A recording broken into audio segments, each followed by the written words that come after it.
Жұмбақшыл патша қыз бен қарақұл. Бұрынғы өткен заманда бір ірі елдің патшасы болыпты. Аты Сұлтаншын екен. Үлкен уәзірінің аты Мерәлі екен. Күндердің бірінде патша аң аулау үшін саятқа шығады. Жүріп келе жатып, патша қыздың шарбағына кезігеді.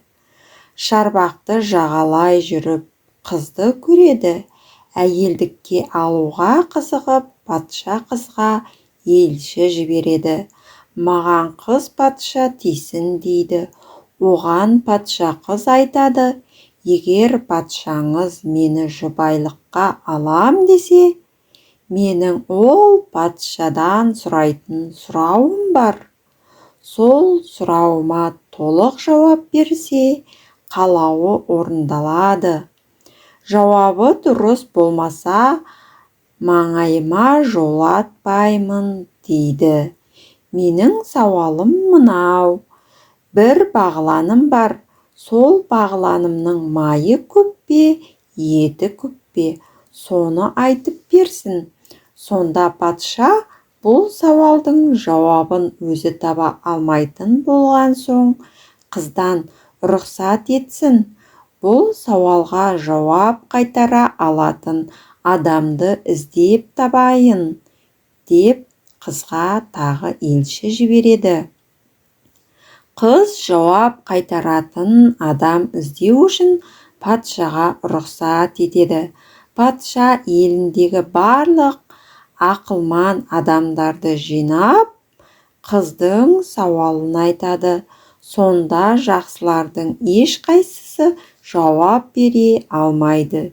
Енді патша жасауылдарына бұйырады: адамның, шөптің, құстың жаманын тауып келіңдер, соны айырған кісіден сұраймын. Жасауылдар өздерінің білгенінше шөптің жаманы деп, құс қонбас деген шөпті, құстың жаманы деп байғазды алады. Адамның жаманын іздеп аз болып жатқан көп адам жиналған жерге келеді. Мал көп сойылған екен. Жиналғандардың бәрі тойған кезде тамақ асқан жер ошақтың басында жүрген бір қара құлды көреді. Бастан құлақ, сирақтан тұяқ тимей жүрген қара құлды тауып, жасауылдар өз ойларынша адамның жаманы осы болар деп ойлап, қара құлды патшаға алып кетеді. Жолда келе жатқанда қарақұл жасауылдардан сұрайды: мені қайда апарасыңдар деп. Сонда патшаның жасауылдары айтады: сені патшаға апарамыз. Патша бізге шөптің, құстың, адамның жаманын тауып әкеліңдер деп бұйырған. Шөптің жаманы құс қонбас, құстың жаманы байғыз екен, ал адамның жаманы сенсің. Жоқ, олай емес дейді қарақұл. Сонда шөптің жаманы ебелек, себебі ол жанса жалыны жоқ, сөнсе шоғы жоқ. Құстың жаманы байғыз емес, сауысқан. Адамның жаманы мен емес, күшік күйеу. Бірақ бұлардың ешқайсысы патша қыздың сауалына жауап қайтара алмайды. Ал мен жауабын табамын. Мен бір байдың құлымын, құным 1000 ділдә. Сол құнымды қожайынға беріп, мені құтқарса, мен жауабын тауып беремін. Жасауылдар бұл сөзді патшаға жеткізеді. Патша ести сала, жылдам қарақұлды сатып алған кісіге 1000 ділдә беріп, сатып алып келуге бұйырады. Патшаның әмірін жылдам орындауға тырысып, қарақұлды қожасынан 1000 ділдәға алады да патшаға жеткізеді. Келген соң патша қарақұлдан сұрайды: бір бағланым бар, еті көп пе, майы көп пе деп. Қарақұл: Қыздың барлық сұраған сауалына қарсы алдында жауап беремін дейді. Содан кейін патша уәзірін қасына ертіп, Қарақұлды қыздың алдына жеткізеді. Қыз патша әуелі патшадан сұрайды: бір бағланым бар, еті көп пе, майы көп пе? Қозының еті көп деп жауап қайырады патша. Бұдан кейін патша басқа бөлмеге шығарылады да уәзірінен сұрайды. Ол да еті көп деп жауап береді.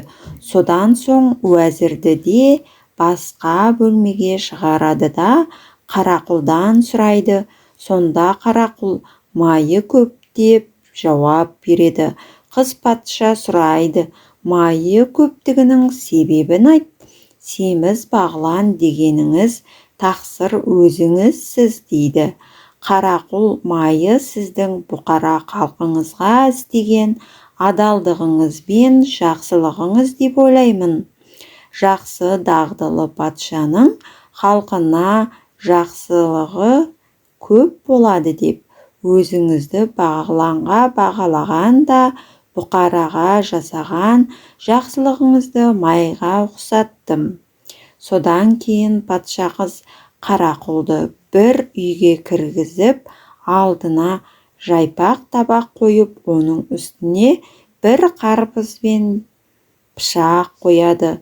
Қарақұл пышақты қарбызға шаншады да үйден шығып кетеді. Сыртқа шыққан соң патша мен уәзірі сұрайды: қыз патшаның сауалына не деп жауап таптың деп.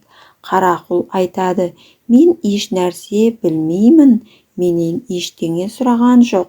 Өзінің тапқанын жасырған соң патша ашуланып Қарақұлды дарға асуға әмір береді. Сонда да Қарақұл ештеңе айтпайды. Қарақұлды асу үшін дар ағашының түбіне алып келгенде Қарақұлдың дарға асылғалы жатқан хабарын патша қызға жеткізеді. Қыз патша әлгі қарбыз бен пышақты көтеріп келіп, дар ағашының түбіне пышақ пен қарбызды қақ бөледі де үн-түнсіз жүре береді. Сонда барып Қарақұл айтады: мені босатып, енді патшаға алып барыңдар, барлық шын сөзімді айтамын. Жасауылдар Қарақұлды патшаға алып барады. Сонда Қарақұл: мен қыз патшаның сауалына былай жауап бердім дейді. Бағлан қозы өзіңіз, май дегеніңіз бұқара халқыңызға жасаған жақсылығыңыз дедім. Әрине патшаның бұқара халыққа жасаған жақсылығы көп болар деп ойлаймын дедім. Сонан соң қыз патша маған бір қарбыз бен пышақ әкеліп берді. Оның мәнісі осы: қарбыз жарылмай, шындықты айтпа дегені. Мен бұған түсініп, пышақты қарбызға шаншып кеттім. Өйткені осы пышақпен бауыздаса да айтпаймын дегенім. Сондықтан бұл сөзді айтпаған едім. Өлсем де айтпас едім. Қыз патша бүгін қарбызды дар ағашының түбіне әкеліп жарып кетті. Қыз патшаның сауалына жауап тапқанымның бір мәнісі тағы былай: егерде маған жақсылық қылмай, қарбызды жармаса, мен өлер едім. Міне менің ойымша, майы көп деп айтқандығымның дұрыстығы осы. Содан кейін қыз патша сауалына жауап тауып берген Қарақұлға тиіп барша мұратына жеткен екен.